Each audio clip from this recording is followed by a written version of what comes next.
दोस्तों नमस्कार। आज हमारे स्टूडियो में मौजूद है योगा एक्सपर्ट। हमें भी आपकी सेहत का ख्याल रखना। हमारे साथ हैं डॉक्टर पवन कुमार, जो 50 सालों से योगा करा रहे हैं। ये किसी बीमारी से ग्रसित हुए और फिर कैसे ठीक हुए उसकी चर्चा हम करेंगे बाद में। और इसके साथ ही हमारे साथ मौजूद हैं प्रवीण लूथरा, जो 2005 से योगा सिखा रहे हैं, यानी कि 20 साल से। इससे आगे बढ़ने से पहले हम आपको बता दें कि प्रवीण लूथरा आज उन महिलाओं के लिए चर्चा करेंगे योगा के ऊपर जो प्रेगनेंसी में है। उनको योग करना चाहिए या नहीं करना चाहिए, सवाल जवाब का सिलसिला बाद में शुरू करने से पहले एक बात हम आपसे शेयर करना चाहते हैं कि हमारे इसी स्टूडियो में जो पिछली वीडियो थी उसने एक रिकॉर्ड बनाया है, एक माइलस्टोन हमने अचीव किया है। 100 वॉच आवर्स हमने क्रॉस। ऐसा सब संभव हो पाया आप हमारे व्यूअर्स की वजह से, और जो गेस्ट हमारे पास आते हैं, जो अपने जो विचार हैं, जो अपना ज्ञान है आप लोगों से शेयर करें। तो शुरू करते हैं हमारा योगा का ये चर्चा डॉक्टर पवन कुमार से। आप योगा के फील्ड में कैसे आए? सबसे पहले तो मैं अपने गुरुदेव को नमस्कार करता हूँ। उन्हीं की कृपा से 1975 के अंदर मेरे को किसी ने आर्सेनिक पॉइजन दे दी थी, जिसकी वजह से मैंने यहाँ राजपुरा के अंदर अपना काफ़ी जगह इलाज कराया, लेकिन बहुत आगे नहीं रह गया। एट लास्ट मैं पीजीआई में एडमिट किया गया, जहाँ पर मैं 100 महीना एडमिट हुआ। उसके बाद डॉक्टरों ने पूरी रिसर्च की। मेरे बालों के अंदर भी जहर थी, मेरे नेल्स के अंदर भी जहर थी। जब इन्होंने टेस्ट किया तो एट द लास्ट टाइम उन्होंने टेस्टिकल में से भी उन्होंने टेस्ट किया तो सारी पूरी बॉडी के अंदर विष फैल चुका।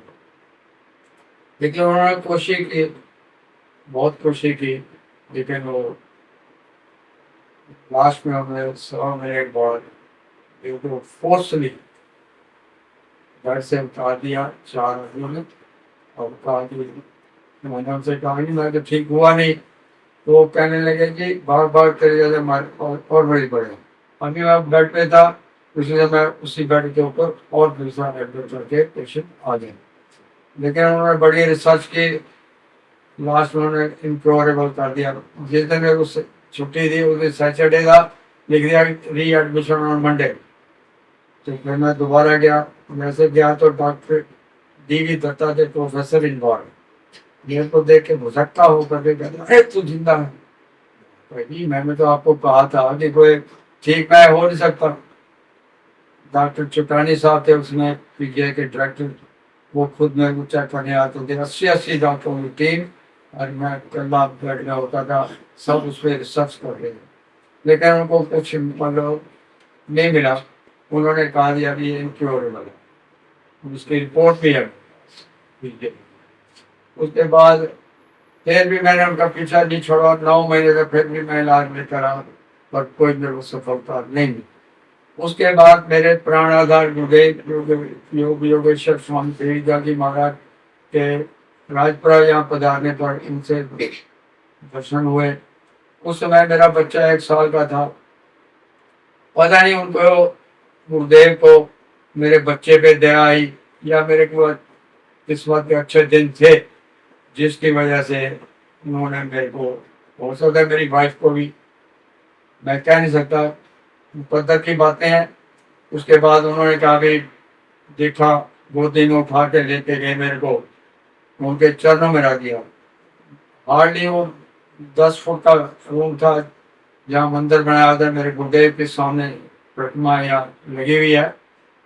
पहले प्राणाधार गुरुदेव योगेश्वर महाप्रभु रामलाल जी महाराज की है, उसके बाद योगेश्वर मुल्करा जी महाराज जी मेरे दादा गुरुदेव, आगे है मेरे प्राणाधार गुरुदेव योगीराज स्वामी जी महाराज जी। और यहाँ एक सवाल पूछूंगा मैं आपसे।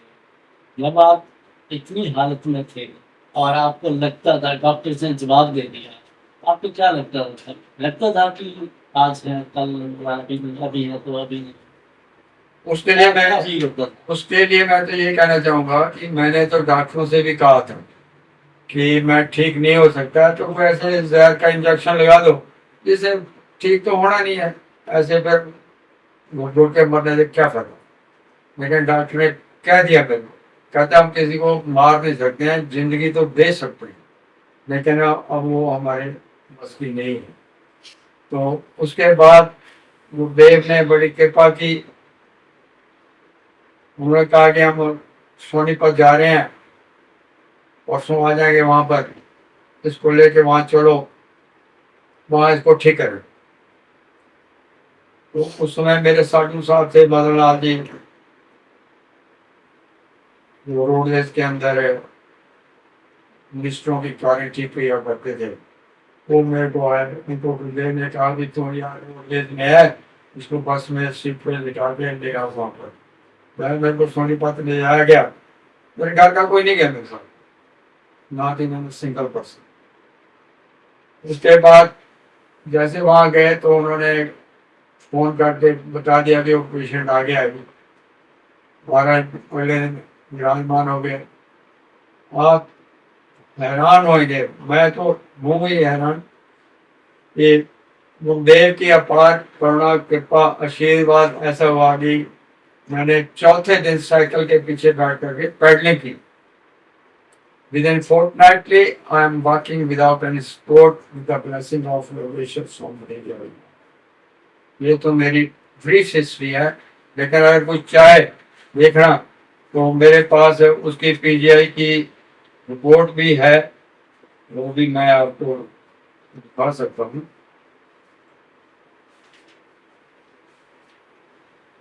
ये पीजीआई की रिपोर्ट है। ये पीजीआई की रिपोर्ट है इनके हाथ में, जहां उन्होंने लिखा कि इनक्योरेबल। जहाँ पर दवाइयाँ काम नहीं करती हैं वहां पर योग अभ्यास शुरू होता है। एक यहाँ पे है कि आपने कौन से योगा प्रैक्टिस किए, आपके गुरु जी ने कराया आपसे, जिसकी वजह से आप ठीक हुए। सारे नहीं बता सकते, थोड़ा ब्रीफ में मेन में कौन से ऐसे योगा थे। अच्छा ये योग अभ्यास जस्ट लाइक जिस तरह हम लोग अपने किचन के अंदर बर्तन को मांजते हैं, और रसोई में पड़े हैं झूठे बर्तन, उसमें खीर बनानी है तो नेचुरली पहले उस बर्तन को साफ करना पड़ेगा, तभी उसमें खीर पक सकती है। इसी तरीके से योग अभ्यास के अंदर सबसे अति उत्तम गुरु की अपनी भक्ति, अपनी शक्ति होती है। योग की शक्ति, योग शक्ति का संचार किया उन्होंने। उन्होंने मेरे को नाक से दूध पिलाया, बादाम रोगन नाक में डाला, सर्वांगासन मेरे को करवाया उन्होंने। मैं 50-55 मिनट तक मैं सर्वांगासन करता रहा हूँ, जिसकी वजह से चौथे दिन साइकिल के पीछे बैठ के पैडल मारे हैं। उसके बाद मेरे क्लीन शेव था, तो दाढ़ी बड़ी हुई थी, मैंने कहा किसी को भी या मेरी दाढ़ी कटवा दो, गुरु जी कहीं कभी आ गए तो फिर कहेंगे ये जानवर है कौन है। तो उस समय फिर मैंने मेरे साधु साहब का छोटा भाई था वहां पर, वो आया, राजेंद्र कुमार उसका नाम है। जैसे उन्होंने मेरे को खड़ा किया तो मेरी उंगली पकड़ लिया ऐसे, पता नहीं लगा मेरे को कैसे, अरे उन्होंने निकाल ली। कम से कम 50 कदम मैं बगैर लाठी के सहारे अपने आप चलता गया। उसके बाद शेव कराई, वो फिर अपने घर ले गए भी कहीं ऐसे ना हो कि यही सिर्फ वो चर्चा। वहां उनके घर भी मैं चला, मेरी किस्मत का सितारा को बुलंद हुआ।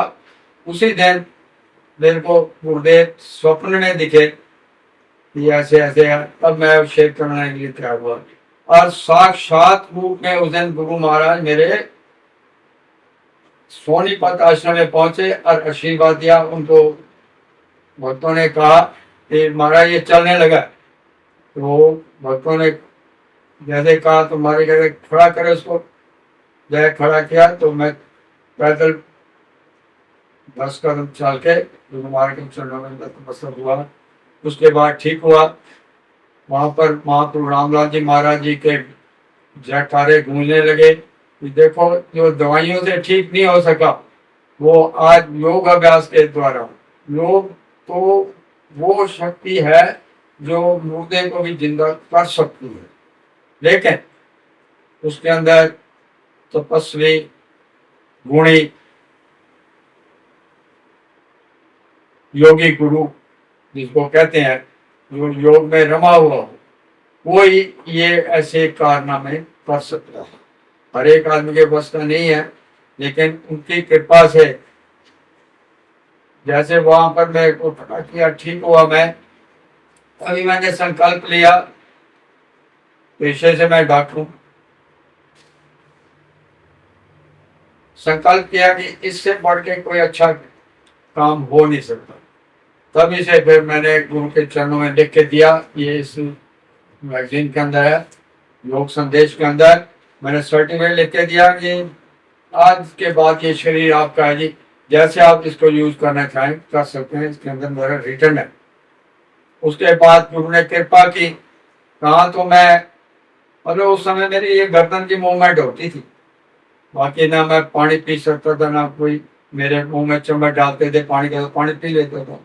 कई बार मारें भी पड़ी है, पीटा भी गया मेरे को, अब कभी बाथरूम आ गया तो कुछ हो गया, तो बड़ी दिक्कतें थी। गुरु ने कृपा की, बस फूलों की तरह उन्होंने खड़ा कर दिया। उसके बाद गुरु ने आशीर्वाद थापना दी, बेटा अब संभालो काम।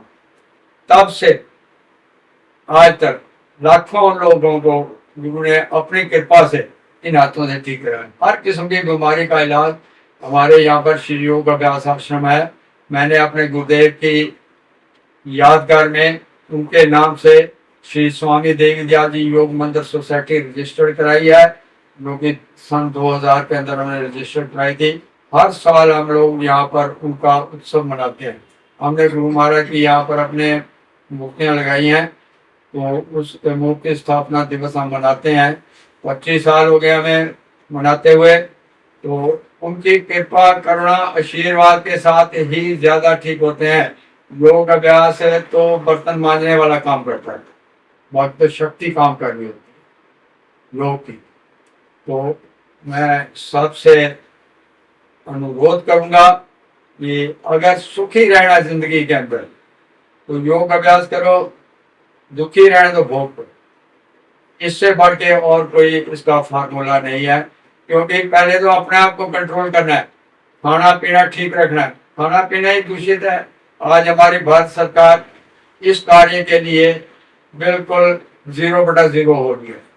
नाम के लिए कोई लॉ है कि नकली दूध मिल रहा है, नकली पनीर मिल रहा है, नकली दही मिल रही है, नकली देसी घी मिल रहा है, इवन मेडिसिन भी नकली आ रही है, लेकिन उसके ऊपर गवर्नमेंट का कोई अभी तक इतना कोई इंटरेस्ट नहीं है, जो कि उनको क्राइम जो कर रहे हैं उनको पनिश करे, ऐसा उनको सबक सिखाएं। विदेशों में यही कारण है कि लोग सुखी है, वहां पर लॉ एंड ऑर्डर है, वहां पर कोई आदमी गलत चीज बेच नहीं सकता। खाने पीने के लिए तो बहुत ज्यादा स्ट्रिक्ट है। तो मैं भारत सरकार से भी अनुरोध करूंगा आपके माध्यम से, मैं पहले आपका धन्यवादी हूँ जिन्होंने मुझे यहाँ पर अवसर दिया आपके साथ बातचीत करने का। तो मैं यही कहूंगा कि अगर सुखी जीवन जीना है तो योग अभ्यास करो, आसन करो, क्रियाएं करो, प्राणायाम कंप्लीट योग करोगे तब लाभ मिलता है।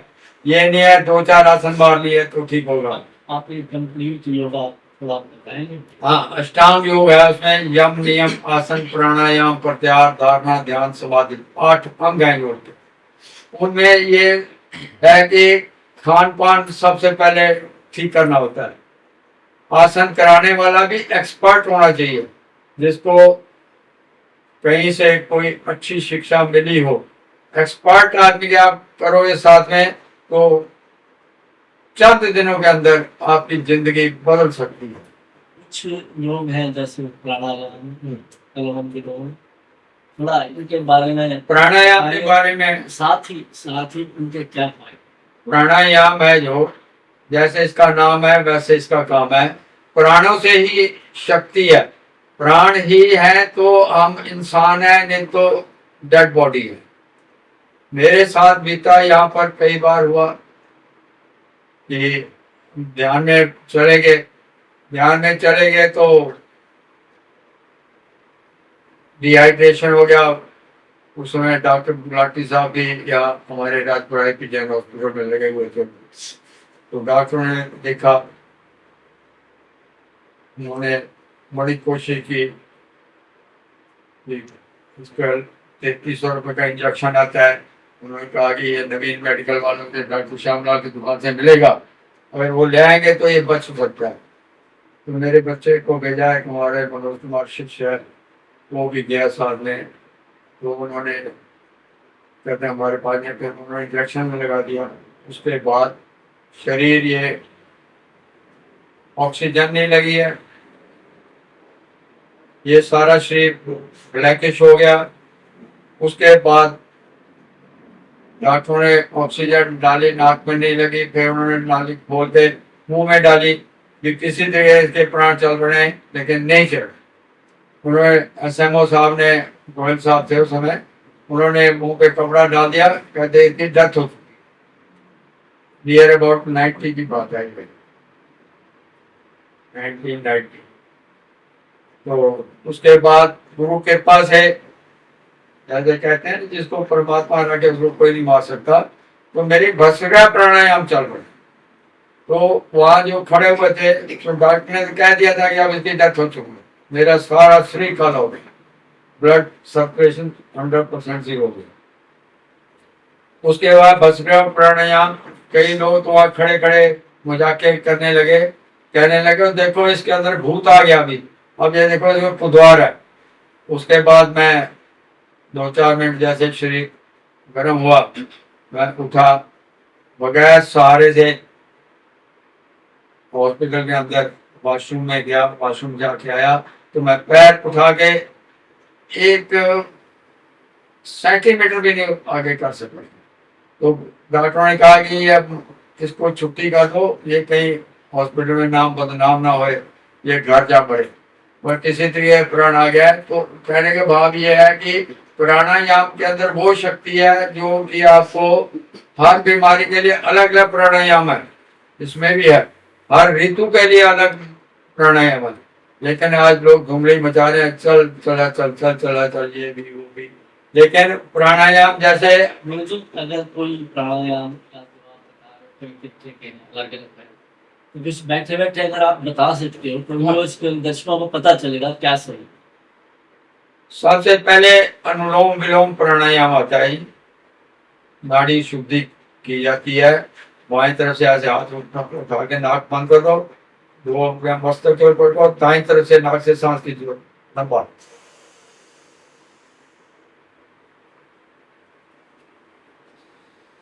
फिर दूसरी तरफ एक छोड़। इस तरह 8-10 बार करने से आपके नाड़ियां सुचारू रूप से चलने पड़ पड़ेगी।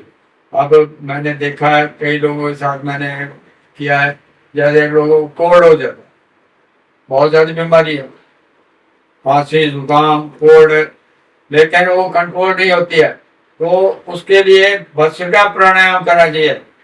भस्त्रिका प्राणायाम सबसे पहले तो सूर्य भेदी प्राणायाम करो, ताकि आपकी जो बॉडी है जो ठंडी हुई पड़ी है, जिसमें सांस आपका रुक रहा है, वो सूर्य भेदी प्राणायाम करने से थोड़ा सांस खुलेगा। आपकी जो जुकाम है, जो कोल्ड है, विद इन 5 मिनट्स ठीक हो सकता है। जिसका पानी बह रहा हो, नाक में टप टप टप टप कर रहा हो, थोड़ा सा नाक में बादाम रोगन डालते हैं, थोड़ा यहाँ पर डालते हैं, वैसे सूर्य भेदी प्राणायाम करो। ऐसे बाएं नाक बंद करके दाएं तरफ से सांस लो, छोड़ो।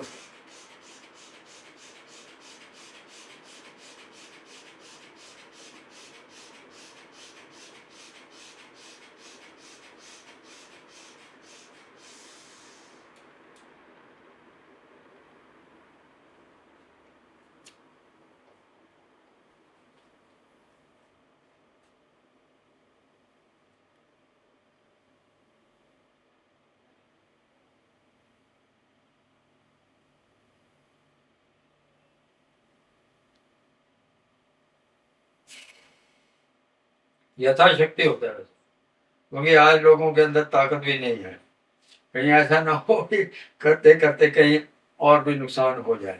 तो कहने का भाव यह है कि प्राणायाम हर ऋतु का अलग है। अब ये बताया आपको सूर्य भेदी प्राणायाम।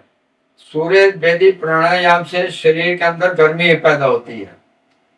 इसके बाद अगर चंद्र भेदी प्राणायाम, जिन लोगों को ब्लड प्रेशर लो हो जाता है उसके लिए सूर्य भेदी प्राणायाम करवाने से एकदम ब्लड प्रेशर कंट्रोल हो जाता है, सीधा हो जाता है। जिन लोगों को हाई ब्लड प्रेशर हो गया है उनको बाएं तरफ से उसी तरह फिर नाक से सांस लेते हैं, छोड़ाते हैं।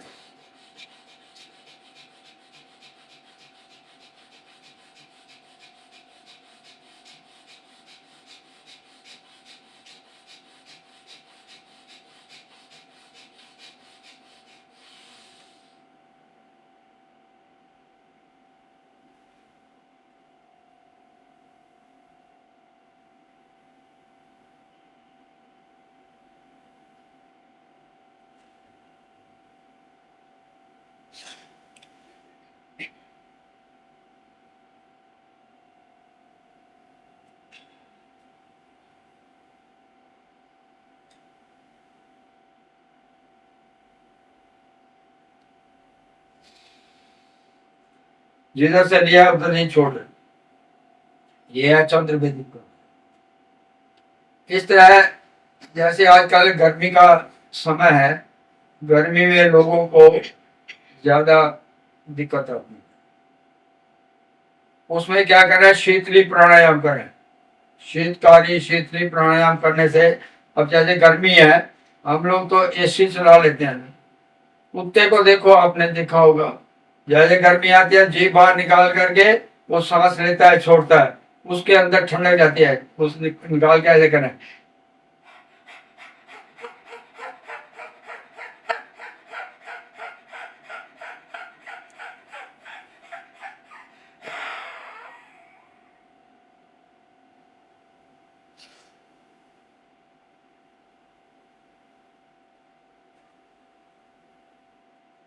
फिर जीभ बंद करनी है। जैसे एसी में से पानी टपकता है ना जी, उसी तरीके से ये प्राणायाम करने से आपकी गर्मी को निकालने के लिए जीभ से भी पानी टपकेगा, लेकिन उसको टपकने नहीं देगा। थोड़ा सा इस तरीके से है। कुछ स्पेसिफिक योगा की चर्चा करते हैं।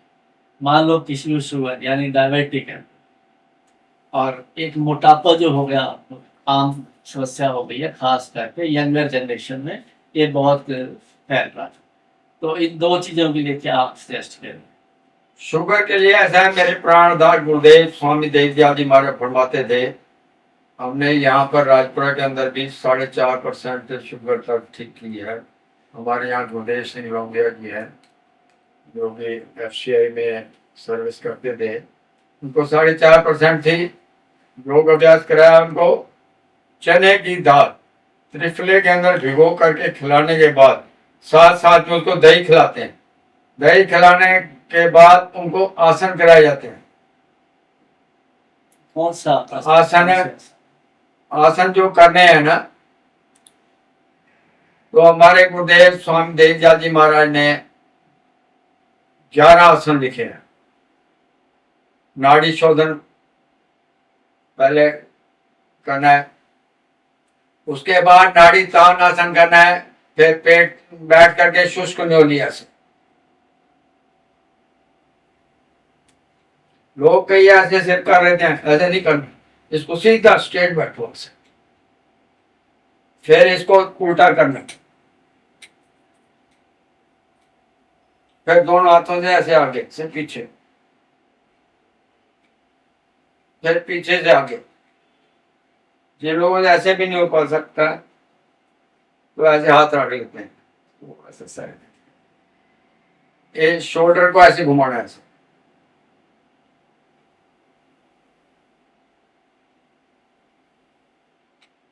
फिर उल्टा, फिर इनको दोनों को आगे कोणी मिला करके पूरा सर्कल देना। इससे आपका डाइजेस्टिव सिस्टम सही होगा और जो इंसुलिन नहीं बढ़ती है उसको ये अचीव करेगा। उसके बाद है पेट के आसन है, पैर के ऊपर पैर रख करके शरीर को ऐसे हिलाते हैं, डाइजेस्टिव सिस्टम उससे बढ़िया होता है। ये जैसे मगरमच्छ है नहीं, आदमी को ऐसे करता है अंदर ले जाता है, लेकिन उसके बाद वो लेटनियां मारता है ऐसे, जैसे वो लेटनियां मारता है तो उसको डाइजेस्ट कर जाता है। इसका भाग यह है कि इससे डाइजेस्टिव सिस्टम बढ़िया होगा, डाइजेस्टिव सिस्टम बढ़िया होगा तो ये बीमारी आपकी ठीक होगी। उसके बाद नाड़ी संचालन आसन है, पैर को ऐसे खोल देते हैं, उसको फिर ऐसे दाएं बाएं हाथ पैर के ऊपर टच करते हैं। 8-10 आसन है, करने से शुगर ठीक हो जाती है। अब अब मोटापा है, मोटापा भी इन्हीं आसनों से ठीक होता है। पेट चालन है आसन, पैर के ऊपर पैर रख के लेट के ऐसे पैर के ऊपर पैर रख के ऐसे पेट को हिलाना पूरा, जैसे दबा के रखना है हाथ। तो जैसे आप ऊपर नीचे करेंगे, पेट के अंदर जो चर्बी बढ़ी हुई है, हाँ, लेकिन जिन लोगों को बड़ा हुआ चला पेट, उनके लिए ऐसे करने से उनको कोई और बीमारी भी हो सकती है। लेकिन क्या करना है उसके लिए, ये हमने जो बात रखा है, कमर कसम। इस तरह लेडीज के लिए तो ऊपर पुरानी साड़ी हो, उसको चार तय करके ऐसे यहाँ बांधा जाए, बांध के, ताकि आपकी नाभि सेंटर एक्सरसाइज हो, वो बॉडी का हिल ना जाए। उसके बाद वो करेंगे तो पेट भी कम होता है, हिप्स भी कम होता है, डाइजेस्टिव सिस्टम भी बढ़िया होता है, भूख भी खोल के लगती है, गैस गूस अफारा कुछ नहीं होता। तो इस तरह आसन करने हैं। तो हमारे योगा केंद्र है यहाँ पर राजपुरा के अंदर, दुर्गा मंदिर के नजदीक, श्री योग अभ्यास आश्रम, जो हमारे पुराना गुरुओं का नाम दिया हुआ है, स्वामी देवी दयाल जी योग मंदिर सोसाइटी रजिस्टर ने कराई हुई है। यहाँ पर लाखों लोगों को, विदेशों में भी लोग कंसल्ट करते हैं फोन पे। तो इसलिए जितना आप सुखी रहना है तो किसी एक्सपर्ट के पास जाओ, नहीं तो आपको कहीं फायदे के बजाय नुकसान भी हो सकता है। तो उस नुकसान से बचने के लिए एक्सपर्ट की राय भी लेनी चाहिए। आपकी उम्र कितनी है, पूछ सकता हूँ? अरे हाँ, क्यों नहीं, पूछो क्या है। योग में तो वैसे उम्र का कोई हिसाब नहीं होता है। ये शायद योग करने से ही इतनी उम्र। हाँ, नियर अबाउट 85 है। तो ये योग का असर। ये योग का तो है या गुरु की कृपा है। गुरु ने अपने तरीके से शरीर को बचा के रखा हुआ है। सबसे पहले शरीर बचेगा तब आपका खान पान सही हो, रहन सहन सही हो।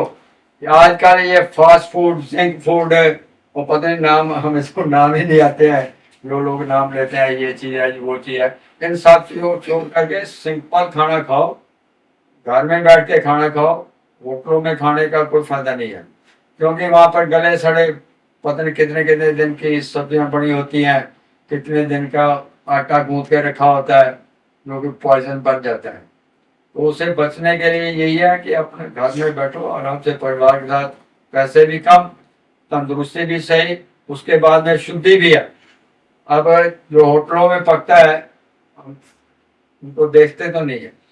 वो सबसे पहले बेहतर ये है कि कम खाना खाएं। जितना हम लोग ज्यादा खाना खाते हैं उतने हमारी बीमारियां ज्यादा बढ़ती हैं। आजकल डॉक्टरों की एडवाइस तो यही है कि कम से कम अन्न खाओ, क्योंकि आज लोगों को, आप किसी हॉस्पिटल में जाकर ब्लड टेस्ट कराएं, कुछ कराएं, तो आपको कहेगा आपको वीट एलर्जी है।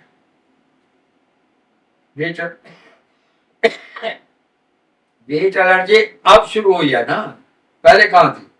पहले कोई बीमारियां भी नहीं थी, लोग मेहनत करते इस चीज में रहना, बीमारी पकड़ेगी, जुकाम भी होएगा, खांसी भी होएगी, और भी घुटन पैदा होगी। जो नेचुरल एयर में आपको मिल सकता है वो आर्टिफिशियल में नहीं है। जितना हम लोग आर्टिफिशियल आ रहे हैं, जितना हम ज्यादा सुविधाएं चाह रहे हैं, उतना ही हमारा लॉस हो रहा है। अब कई लोगों को, जैसे मान लो किसी को या ब्रेन के अंदर, मस्तिष्क के अंदर आपके रेशा जम गया, सिर भारी रहता, चक्कर आते हैं, तो उसमें अगर आंखें मूंद करके 5 मिनट आप सूर्य की तरफ बैठ के देखें तो 5 मिनट के अंदर आपको इतना रिलैक्स मिलेगा जिसके हिसाब से पूरे शाम का बेस्ट हो जाएगा। बहुत बहुत शुक्रिया डॉक्टर पवन कुमार ने हमारे दर्शकों को इतनी उम्दा जानकारी दी योगासन के बारे में, और साथ ही अपने संदेश में उन्होंने जो कहा बिल्कुल दुरुस्त है। वो आप सब भी जानते हैं, बाहर खाना घर का खाना, जो उन्होंने कहा। अब हमारे साथ हैं प्रवीण लुथरा। आपको बताया कि 25 साल के करीब हो गए इनको योगा सिखाते, और हमने इनको खास तौर पे इनवाइट किया है महिलाओं के लिए, उन महिलाओं के लिए जो अपनी फैमिली में हैं, यानी कि प्रेगनेंसी में। सबसे पहले मेरा सवाल प्रवीण कि क्या इस स्टेज में जैसे ही फैमिली में महिला आती है कोई, क्या योगा करना चाहिए? सबसे पहले नमस्कार। प्रेगनेंसी में योगा तो करना चाहिए, पर बहुत ध्यान से। इसमें सिर्फ सूक्ष्म व्यायाम कर सकते हैं, थोड़े से हल्के हल्के हाथों के पैरों के, मतलब योगा करना चाहिए। और अब आप स्टेजेस वाइज बताएंगे कि कौन कौन से आसन किस किस स्टेज तक महिला कर सकती है। देखो, प्राणायाम जो है बिल्कुल, कपालभाति तो बिल्कुल नहीं करना। पेट वाले जो है, पेट वाले जो आसन है वो बिल्कुल नहीं करने हैं, ठीक है। प्राणायाम में सिर्फ हम अनुलोम विलोम, भ्रामरी, उद्गीत ये कर सकते हैं, बिल्कुल नॉर्मल आराम आराम से कर सकते हैं। उससे दिमाग को शांति भी मिलेगी और मतलब पूरा स्ट्रेस रिलीफ रेगुलर ठीक रहेगा, स्ट्रेस नहीं होगा बिल्कुल प्रेगनेंसी में। कई बार ऐसे होता है कि प्रेगनेंसी में बहुत ज़्यादा स्ट्रेस हो जाता है औरतों को, तो जब हम अनुलोम विलोम धीरे धीरे करते रहेंगे, भ्रामरी करते रहेंगे, ओम का उच्चारण करते रहेंगे, तो स्ट्रेस बिल्कुल नहीं होगा।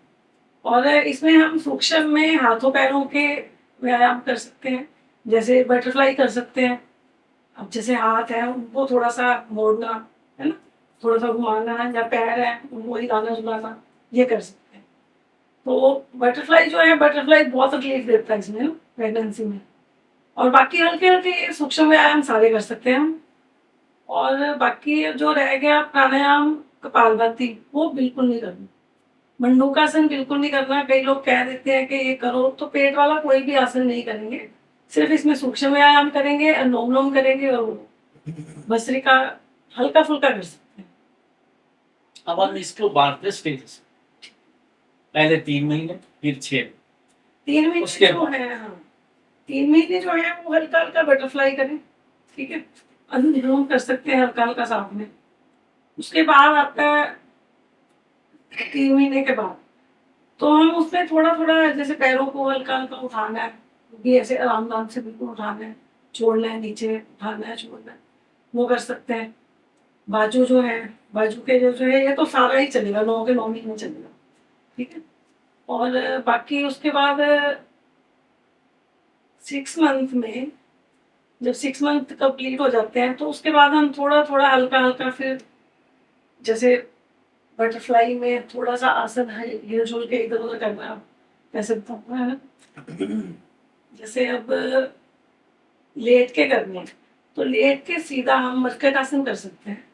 मरकट आसन जो होता है, पेट दर्द हो जाता है औरतों में, जैसे प्रेगनेंसी में बैक पेन हो जाता है, तो हम लेट के घुटने उठा के इनको राइट साइड मोड़ेंगे, अपोजिट देखेंगे, ठीक है, फिर सीधा करेंगे, फिर लेफ्ट साइड मोड़ेंगे तो राइट साइड देखेंगे। जब लेफ्ट साइड मोड़ना है तो राइट साइड देखना, जब राइट साइड घुटने मोड़ेगा तो लेफ्ट साइड देखना। प्रेगनेंसी के किस स्टेज तक कर सकते हैं? ये कर सकते हैं 6 मंथ, 3 मंथ के बाद तो हम धीरे धीरे स्टार्ट कर सकते हैं चीजें, हल्का फुल्का। 3 महीने जो होता है वो थोड़ा सा ध्यान रखना पड़ता है कि कोई भी भारी आसन ना हो। ये 3 महीने जो प्रेगनेंसी होती है वो थोड़ी सी स्टेज आपको पता है कैसी होती है। 3 मंथ के बाद पूरा मतलब सेट हो जाता है। उसके बाद धीरे धीरे हम, ये मरकट आसन हो गया, भुजंगासन नहीं करना, उल्टा लेटना होता है उसमें, भुजंगासन बिल्कुल नहीं करना। मरकट आसन कर सकते हैं, थोड़ी हल्की फुल्की साइकिलिंग कर सकते हैं, थोड़ा बहुत सर्कल बना सकते हैं, ऐसे में छोटे छोटे व्यायाम करना है। साइकिलिंग मींस एक्चुअल साइकिलिंग या योगा? बिल्कुल नॉर्मल, हल्का हल्का, बिल्कुल बिल्कुल हल्का हल्का, पैरों को चलाना है, हाथों को चलाना है, धीरे धीरे। वो भी 3 महीने के बाद, पहले नहीं करना। तो बस ये ये क्या, हल्के फुल्के। ये जो योगासन है महिलाओं पे बच्चे की हेल्थी हेल्दी ग्रोथ के लिए सहायक है? बिल्कुल सहायक है, क्योंकि जो लोग करते हैं योग करते हैं ना, शुरू से कर रहे होते हैं, अगर वो प्रेगनेंसी में भी करते रहते हैं तो उनको कोई प्रॉब्लम ना शुगर की आएगी ना बीपी की आएगी, कोई भी ऐसी प्रॉब्लम नहीं आएगी अगर वो आसन और प्राणायाम करते रहेंगे। अगर वो छोड़ देते हैं तो वही फिर बैक पेन हो गया, जैसे स्ट्रेस हो गया, शुगर, आजकल थायराइड बहुत ज्यादा होता है लोगों को, तो उसमें ऊंचाई कर सकते थायराइड हैं। का बता दीजिए इसके हाँ, बारे में। जो ऊंचाई होता है ये बहुत ज्यादा ये भी अनुभव हाँ, मैंने थायराइड का बहुत इशू चलता है प्रेगनेंसी में, थायराइड बहुत ज्यादा होता है। तो ये गले से इसको, ये जो लैंड होता है हमारा थायराइड लैंड, इसको अंदर खींचना होता है ऐसे करके।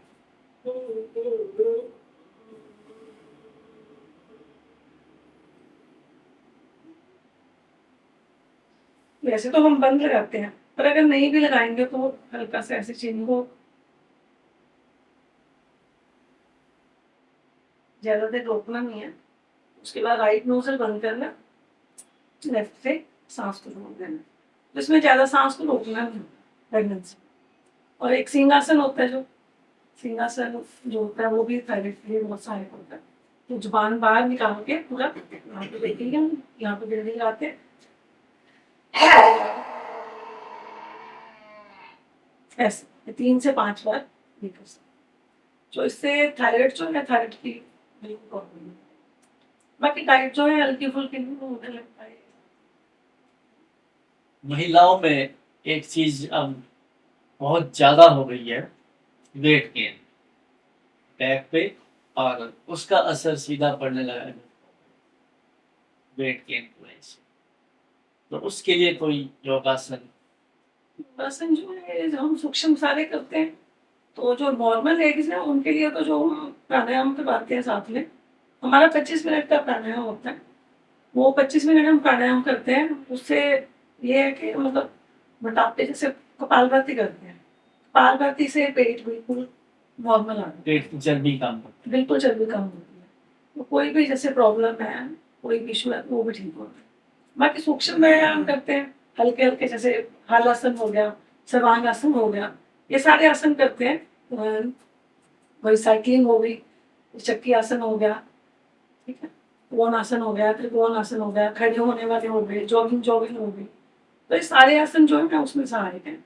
तो जितना हम तो चलो 1-1 घंटे की, हमारी 1.25 घंटे की क्लास होती है, अगर वो घर में भी करते हैं ये लोग, सारा मतलब 1 घंटे का पैकेज लगाते हैं, तो मतलब मान लो कि महीने में 3-4 किलो वेट तो चला जाता है नॉर्मल। डाइट का जरूरी है इसके साथ के, थोड़ा डाइट हिसाब से भी, फिर घर वाला खाना खाएं, हल्का फुल्का खाएंगे सब कुछ, पर थोड़ा थोड़ा खाएंगे, कम खाएंगे, जितना कम खाओगे उतना बढ़िया। तो ठीक हो जाता है मोटापा मेरा। ये आसन जो आप बता रहे हो महिलाओं के लिए जो था, ये कोई प्रॉब्लम हो उससे पहले क्या करना चाहिए? ये तो आपने बताया ना कि जब ऐसा हो जाता है तो लोग करने लगते हैं। सेम आसन है, इससे पहले भी करें जब ये प्रॉब्लम ना हो, या कोई अलग है? नहीं नहीं, ऐसा कुछ नहीं है। जब जैसे हमारे ये 40 से अबव ही है हमारे पास, जो भी आ रही है लेडीज, जेंट्स भी आते हैं तो 40-50 ऐसे है उनकी, घुटनों की प्रॉब्लम है। तो वो ऐसा क्या योग आसन करें कि ये प्रॉब्लम से बच हमने सके? पैकेज ही बनाया हुआ है, पैकेज बनाया हुआ है, रूटीन में हमारे डेली पैकेज चलता है। कई बार लेट चलिए, आप तो हमारे व्यूअर्स के लिए ये सारे ये आसन जो है वो पहले से स्टार्ट कर दे तो ठीक है, बट अगर नहीं करते पहले से, कोई नी इशू हो गया या बैक पेन हो गई है, तो इसमें धीरे धीरे वही मटकट आसन हो गया, ऐसे ये वाली चीजें जो है बैक पेन के लिए हो गया, ये घुटनों के लिए सूक्ष्म व्यायाम करवाते हैं हम, है ना?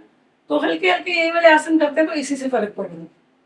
नी का जो प्रॉब्लम है वो हल्के हल्के जो लेट के बैठ के दुपट्टे के साथ बेल्ट के साथ करवाते हैं, और लेट के भी करते हैं, बैठ के भी करते हैं, चक्की आसन हो गया, है ना, कोण आसन हो गया, त्रिकोण आसन, ये सब कुछ मतलब करते हैं तो सेट हो जाता है। बैक पेन के लिए मर्कट आसन है। नॉर्मल लेडीज जो है, जो जेंट्स हैं, अगर उनको बैक का इशू है तो उल्टा लेट के भुजंगासन हो गया, ये शलभासन हो गए, है ना, ये सारे आसन करते हैं तो उससे बिल्कुल ठीक है।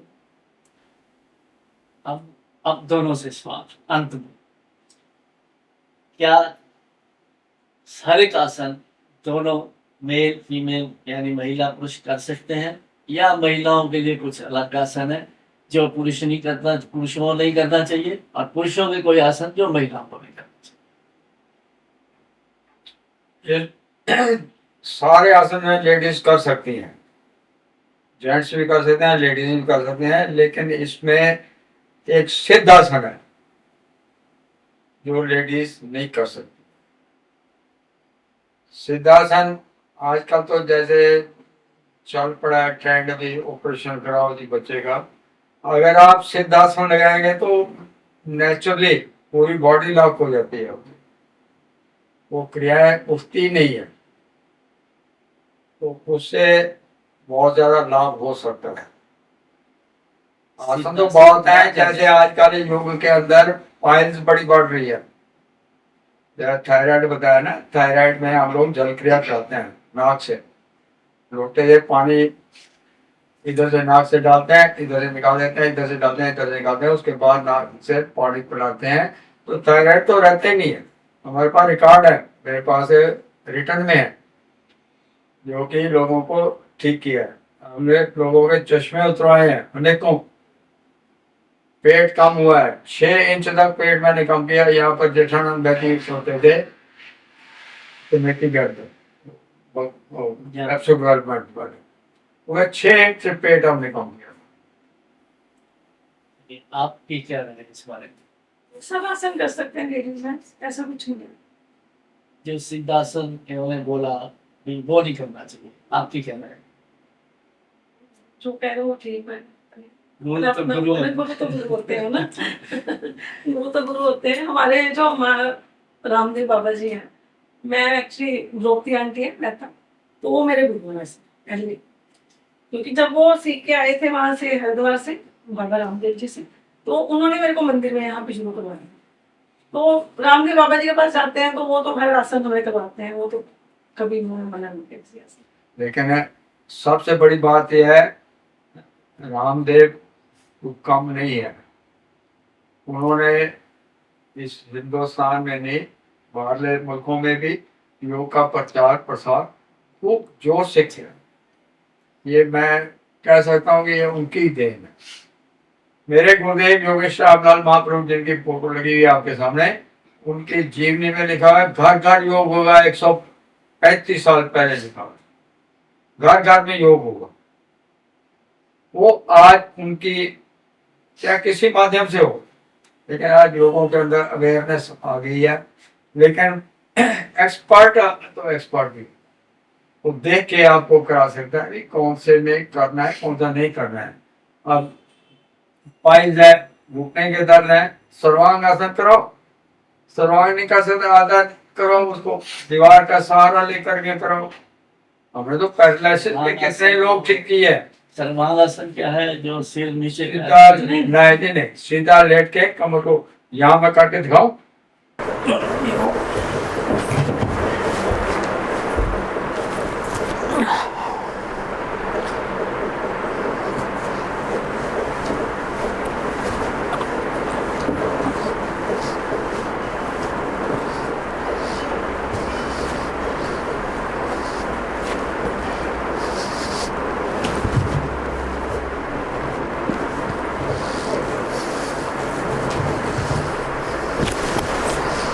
तो गुरु जी, ये जो आपने आसन किया है, इसका नाम एक बार फिर से हमारे दर्शकों को बता दीजिए। ये आसन है, ये इसका नाम सर्वांग आसन है। सर्वांग आसन अक्सर जिन लोगों को टांगों की तकलीफ है, बवासीर है, अधरंग है, पोलियो है, फॉलेज है, गठिया है, जो लोग चल फिर नहीं सकते, जिनके घुटने काम नहीं करते हैं, उनके लिए ये बहुत बेहतरीन आसन है। इसके करने से हर किस्म की बीमारियां ठीक हो जाती हैं। इसमें ब्लड सर्कुलेट हो जाता है, जहाँ पर टांगों में रुक जाता है कहीं खून हार्ट की तरफ आता है, जैसे हम इसको हिलाते हैं तो ये वर्क करने शुरू कर देता है। इससे गठिया भी ठीक होता है, बवासीर भी ठीक हो जाती है, अधरंग भी ठीक होता है। इसके बाद हमने पीछे किया हलासन। हलासन करने से किसी को किसी भी किस्म की पेट की बीमारी होती है तो वो ठीक होती है, कब्ज़ तक ठीक हो जाती है उससे। और हर किस्म के बीमारियों का इलाज बिना दवाई, बिना इंजेक्शन, बिना किसी ऑपरेशन के योग अभ्यास के सरल आसन, क्रिया, प्राणायाम एवं मुद्राओं के द्वारा हमारा श्री योग अभ्यास आश्रम श्री स्वामी देवदयाल योग मंदिर सोसाइटी रजिस्टर्ड राजपुरा, शिष्य योगीराज स्वामी देवदयाल जी महाराज पवन कुमार बोल रहा हूँ। तो हमारा यहाँ पर नित्य प्रति सुबह 6 बजे से 7:30 बजे तक हर किस्म की बीमारियों का इलाज किया जाता है योग अभ्यास के सरल आसन, क्रिया, प्राणायाम एवं मुद्राओं के द्वारा। अपना मोबाइल नंबर बता दीजिए। हाँ, मेरा मोबाइल नंबर है ये 9888880896। आप प्रवीण जी बताना चाहेंगे आप कहाँ, कोई आपको से संपर्क करना चाहे कहाँ हाँ आपका जी। है तो? हमारा MLA रोड नियर शिव मंदिर है ना, शिव मंदिर है वहाँ पे, MLA रोड के पास। वहाँ पे हमारी 3 क्लासेस चलती हैं। मॉर्निंग में है 5:30 से 7:45, 7:45 से 8, और उसके बाद शाम को है 4:30 से 5:30। और हमारी लाइव क्लास भी चलती है यूट्यूब पे। और जो सुबह वाली क्लास है और शाम वाली क्लास है वो तो सिर्फ लेडीज़ की है, और जो 7:45 से 8 वाली क्लास है वो कॉमन क्लास है लेडीज़ और जेंट्स की। मेरा मोबाइल नंबर 9988852280 है। तो डॉक्टर पवन, आप 50 साल से योगा सिखा रहे हैं, प्रवीण जी आप 20 साल से। आपसे सवाल मैं करना चाहूँगा कि एक तो योग का सही समय क्या है? योग का समय तो देखो जी, वैसे तो कोई समय नहीं है। ये जो हम कर रहे हैं ना, ये तो एक मात्र क्रियाएं हैं, आसन है। आसन जैसे बर्तन को मांजते हैं तो उसके बाद में उसके अंदर कोई भी चीज़ पकाई जा सकती है। इसी तरीके से सिर्फ योग के आसन है जो हमारे शरीर की रगड़ाई, मंजाई, धुलाई करते हैं ताकि ब्लड सर्कुलेट हो। लेकिन जो असली योग है वो है आध्यात्मिक योग। मेरा मतलब था कि जैसे किसी ने खाना खाया हुआ है, खाने ठीक है, के पचाने के लिए एक योग आसन हो सकता है। इसके अलावा क्या सही समय क्या है कि खाना खाया हो तो भी खाना कर सकता खाने है? से 3 घंटे बाद किया जा सकता है। वैसे तो सबसे बेस्ट यही है सुबह बगैर खाए पिए नहा धो करके ये करना चाहिए। कई लोग फिर गलती कर जाते हैं यहाँ पर कि योग अभ्यास जैसे करके गए तो जाते ही स्नान कर लेते हैं। स्नान करने वाले को कभी भी किसी को अनफॉर्चुनेटली कोई ऐसी प्रॉब्लम हो सकती है जस्ट लाइक पैरालिसिस भी हो सकता है, क्योंकि बॉडी हमारी गर्म हुई होती है, शरीर हमारा कम से कम आसन करने के बाद 3 घंटे तक वो एक्टिवेट होता है। तो उससे बचने के लिए यही है कि सबसे पहले सुबह उठ करके अपना निवृत्त हो करके नहा धो करके, हमारी हिंदू मैथोलॉजी तो यही कहती है कि कहीं मंदिर, गुरुद्वारे, ठाकुर द्वारे कहीं भी जाना है तो नहा धो के जाना चाहिए। ये सुबह खाली पेट किया जाता है, खाने के बाद नहीं किया जाता। तो दूसरा सवाल मेरा, आप इन्होंने कहा इस बारे में सहमत हैं या कुछ? नहीं, वो ठीक है कि हाँ मॉर्निंग में ठीक है, गुरुजी कह रहे हैं तो बिल्कुल सही है। बट अगर जो इवनिंग में आते हैं, जिनके पास सुबह बच्चे हैं, छोटे हैं, जॉब वाले हैं, तो वो इवनिंग में आते हैं तो इवनिंग में भी वो अपना पूरा खाने पीने का ध्यान रखते हैं। जैसे 12 बजे तक खा लेते हैं, उसके बाद 4 साढ़े 4 घंटे आ जाते हैं, तो वो भी उनका बहुत ज़्यादा।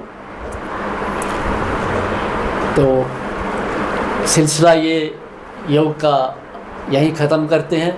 आप डॉक्टर पवन, प्रवीण जी, आपका हमारे स्टूडियो में आने के लिए बहुत बहुत शुक्रिया। हमारे दर्शकों को बहुत उम्दा जानकारी आपने योगासन के बारे में दी। एक बार फिर से आपका बहुत बहुत शुक्रिया। Thank you. हम भी आपका धन्यवाद करते हैं आपके मीडिया के थ्रू कि लोग अगर सुखी रहना चाहते हैं तो योग अभ्यास करें, दुखी रहना तो फिर मौज मस्ती करें, कोई बात नहीं। धन्यवाद, बहुत बहुत धन्यवाद जी आपका। Thank you.